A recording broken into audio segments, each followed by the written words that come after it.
Hello बच्चों, let's read this question. The question says which of the following is anti-aromatic?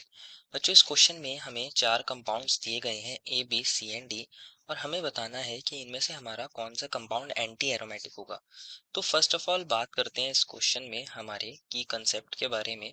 और की concept क्या होगा बच्चों, हमारे पास हकल्स रूल। बच्चों हमारे पास हकल्स रूल की वजह से हम किसी कंपाउंड के अंदर एरोमेटिसिटी को बता सकते हैं एंड एंटी एरोमेटिसिटी को भी बता सकते हैं।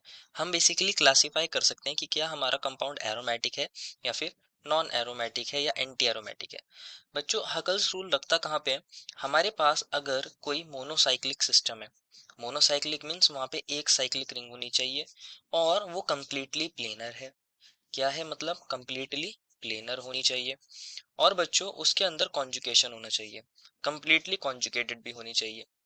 कंप्लीटली कॉन्जुकेटेड भी होनी चाहिए मतलब उसके अंदर हमारे पास बाई बॉन्ड्स का कॉन्जुकेशन देखने को मिल रहा हो, विद पॉजिटिव चार्ज हो सकता है, नेगेटिव चार्ज हो सकता है, रेडिकल्स का कॉन्जुकेशन हो सकता है। मतलब कॉन्जुकेशन होना उसके अंदर जरूरी है और कंप्लीटली कॉन्जुकेशन होना चाहिए, कहीं से कॉन्जुकेशन ब्रेक नहीं होना चाहिए।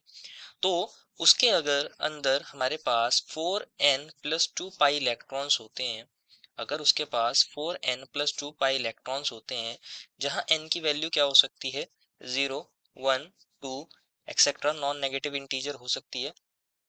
तो वो हमारे पास कैसा सिस्टम होता है, वो हमारे पास एरोमेटिक सिस्टम होता है, या बोल सकते हैं हमारा कंपाउंड कैसा होता है, एरोमेटिक। लेकिन अगर उसके पास 4n पाई इलेक्ट्रॉन्स होते हैं, 4n पाई इलेक्ट्रॉन्स होते हैं जहां n की वैल्यू क्या हो सकती है, 1, 2, 3 एक्सेट्रा, ये हमारे पास 1 से स्टार्ट हो सकती है इसकी वैल्यू। तो ये सिस्टम कैसा हो जाएगा, एंटी एरोमेटिक। कैसा सिस्टम होता है ये, एंटी एरोमेटिक। समझते हैं अगेन क्या मतलब है।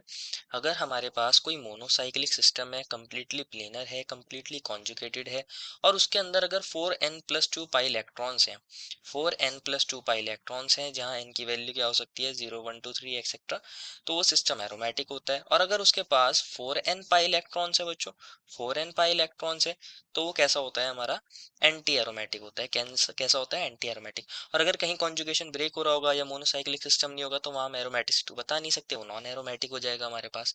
तो अगर हम बात करें हमारे पास 4n+2 पाई इलेक्ट्रॉन की, 4n+2 पाई इलेक्ट्रॉन सिस्टम। बच्चों अगर हम बात करें n की वैल्यू की, तो हमारे पास 4n+2 की वैल्यू क्या बन जाएगी, अगर n की वैल्यू हम रख देते हैं 0, तो हमारे पास ये कितने पाई इलेक्ट्रॉन्स बन जाएंगे, 4 × 0 + 2 = 2 पाई इलेक्ट्रॉन। हम n की वैल्यू को 1 रख सकते हैं तो ये बन जाएगा 4 × 1 + 2 = 6 पाई इलेक्ट्रॉन।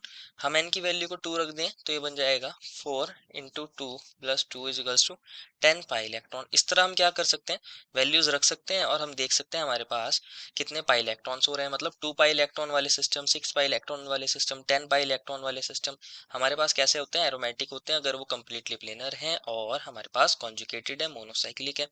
सिमिलरली 4n के लिए भी हम निकाल सकते हैं, 4n पाई इलेक्ट्रॉन वाले रूल के लिए भी निकाल सकते हैं। n की वैल्यू यहाँ 1 से स्टार्ट होती है, तो ये आ जाएगा हमारे पास 4 × 1 दैट इज 4 पाई इलेक्ट्रॉन है। n की वैल्यू 2 रख देंगे तो ये बन जाएगा 4 × 2 = 8 पाई इलेक्ट्रॉन बन जाएगा बच्चों ये। इसी तरह हम यहाँ पे भी वैल्यू रख सकते हैं। ये भी हमारे पास कैसा सिस्टम देखने को मिलता है, ये एंटी एरोमेटिक देखने को मिलता है। कैसा देखने को मिलता है बच्चों, एंटी एरोमेटिक देखने को मिलता है। और ये वाला सिस्टम कैसा होता है हमारे पास, एरोमेटिक होता है। तो वन बाय वन हम सारे कंपाउंड्स को डिस्कस करते हैं। हमें फर्स्ट कंपाउंड क्या मिला है, हमें बच्चों ये वाला फर्स्ट कंपाउंड मिला है। ये वाला हमारा एक साइक्लोब्यूटाडाइईन है। अगर आप देखोगे यहाँ सिंगल साइकिल कंपाउंड है, इसके अंदर एक ही रिंग है हमारे पास, तो ये मोनोसाइक्लिक है। ये बच्चों हमारे पास प्लेनर भी होता है, मोनोसाइक्लिक भी होता है और कंप्लीटली कॉन्जुगेटेड भी है, क्योंकि सारे ही कार्बन कैसे हैं, sp2। यहाँ पे जितने भी कार्बन हैं, ऑल कार्बन कैसे हैं हमारे पास, sp2। तो सभी के पास बच्चों एक p ऑर्बिटल होगा परपेंडिकुलर, जिसके अंदर हमारे इलेक्ट्रॉन्स का क्या हो रहा होगा, कॉन्जुगेशन। अगर आप इसको देखोगे ये CH है, यहाँ पर भी कौन है बच्चों, CH है, ये भी CH है और ये भी CH है, क्योंकि सभी के पास एक एक पाई बॉन्ड है, और 3 सिग्मा बॉन्ड सभी sp2 हैं। तो यहाँ कॉन्जुगेशन हो सकता है लाइक दिस, ये वाला पाई बॉन्ड यहाँ मूव कर जाए तो ये वाला पाई बॉन्ड यहाँ मूव कर दे। तो इस तरह से यहाँ कॉन्जुगेशन हमें देखने को मिल सकता है, ये वाला पाई बॉन्ड यहाँ आ जाए। तो बच्चों अगर आप देखोगे ये हमारे पास कंप्लीटली प्लेनर भी है, मोनोसाइक्लिक भी है एंड कॉन्जुगेटेड भी है। कॉन्जुगेटेड भी है, मोनोसाइक्लिक भी है एंड कंप्लीटली प्लेनर है। लेकिन इसके अंदर बच्चों हमारे पास पाई बॉन्ड्स कितने हैं, अगर आप देखोगे 2 पाई बॉन्ड्स हैं। और एक पाई बॉन्ड के अंदर कितने पाई इलेक्ट्रॉन होते हैं, 2। तो 2 पाई बॉन्ड के अंदर 2 × 2 दैट इज 4 पाई इलेक्ट्रॉन। तो बच्चों ये हमारे पास कौन से रूल को फॉलो कर रहा है? 4 पाई इलेक्ट्रॉन हमारे पास कहाँ पे आते हैं? हमारे एंटी एरोमेटिक सिस्टम में 4n पाई इलेक्ट्रॉन रूल को फॉलो कर रहा है। दैट मीन्स ये वाला सिस्टम हमारा कैसा हो जाएगा? Anti aromatic. कैसा हो जाएगा बच्चों ये? Anti aromatic. बात करते हैं सेकंड की। सेकंड में हमें क्या मिला है बच्चों, इसको भी देख लेते हैं। सेकंड एग्जांपल हमें ये मिला है, एक 7 मेंबर्ड की रिंग है और हमारे पास वहाँ पॉजिटिव चार्ज भी देखने को मिल रहा है। ये हमारे पास कुछ इस तरह से एक कंपाउंड मिला है बच्चों, और यहाँ एक हमारी 7 मेंबर्ड की रिंग है और ये हमारे पाई बॉन्ड्स दे रखे हैं और यहाँ पॉजिटिव चार्ज है। तो बच्चों हमारे पास यहाँ सारे कार्बन कैसे हैं? यहाँ सारे कार्बन कैसे हैं बच्चों? sp2 है। ये कार्बन भी sp2 है क्योंकि डबल बॉन्ड बना रखा है और सारे कार्बन ने डबल बॉन्ड बना रखा है। और ये वाला जो कार्बन है इसका डबल बॉन्ड नहीं है लेकिन इसके ऊपर पॉजिटिव चार्ज है, तो ये हमारा कार्बोकेटायन है और ये भी sp2 हाइब्रिडाइज है। तो यहाँ कंप्लीटली कॉन्जुगेटेड सिस्टम है।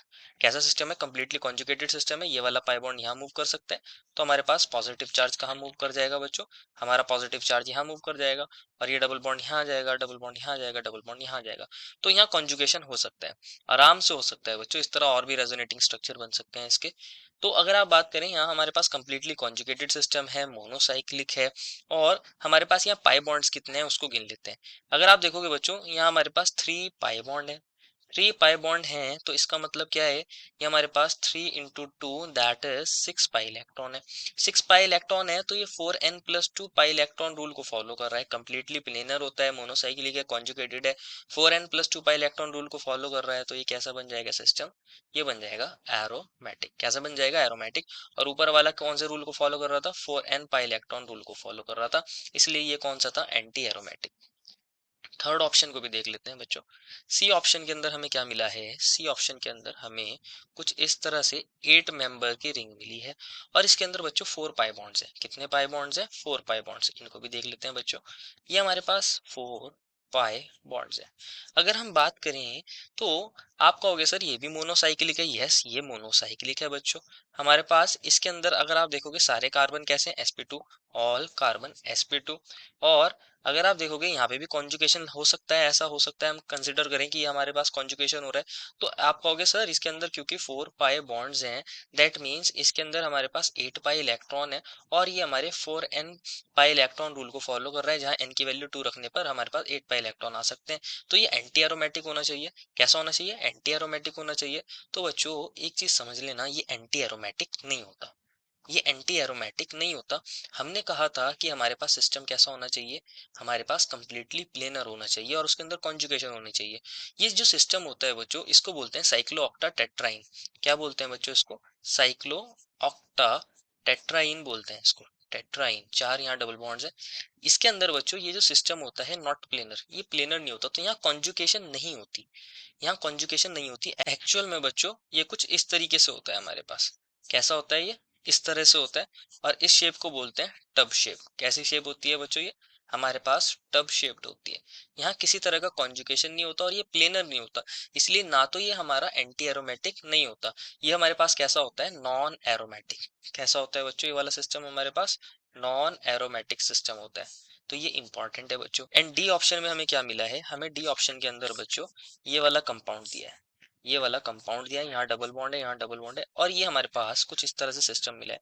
तो बच्चों अगर आप देखोगे, यहाँ तो हमारे पास ये मोनोसाइक्लिक तो है नहीं, ये तो बाईसाइक्लिक है। कैसा है? बाईसाइक्लिक है। यहाँ हकल्स रूल को तो नहीं लगा सकते। और हमारे पास अगर आप एक ही रिंग को भी देखोगे तो ये जो कार्बन है, ये कार्बन हमारे पास कैसा है? sp3 हाइब्रिडाइज है। कैसा है बच्चों ये वाला? sp3 हाइब्रिडाइज है। इसके चारों सिग्मा बॉन्ड है, 3 तो कार्बन से होंगे और एक हाइड्रोजन होगा इससे अटैच। तो ये हमारे पास कैसा है? sp3 हाइब्रिडाइज है। तो यहाँ किसी तरह का कॉन्जुगेशन नहीं हो सकता। हम बोलेंगे यहाँ पे हमारे पास किसी तरह का कॉन्जुगेशन नहीं हो सकता। कॉन्जुगेशन नहीं है तो यहाँ ना एरोमेटिसिटी की बात करेंगे ना एंटी एरोमेटिसिटी की बात करेंगे। हमारे पास ये सिस्टम होता है नॉन एरोमेटिक। ऐसा सिस्टम होता है ये, नॉन एरोमेटिक सिस्टम होता है। क्वेश्चन ने हमसे पूछा था कौन सा सिस्टम हमारे पास या कौन सा कंपाउंड हमारे पास एंटी एरोमेटिक है, तो बी सी डी तो नहीं है लेकिन ए था। Final answer is option number A. I hope you understood it well and best of luck.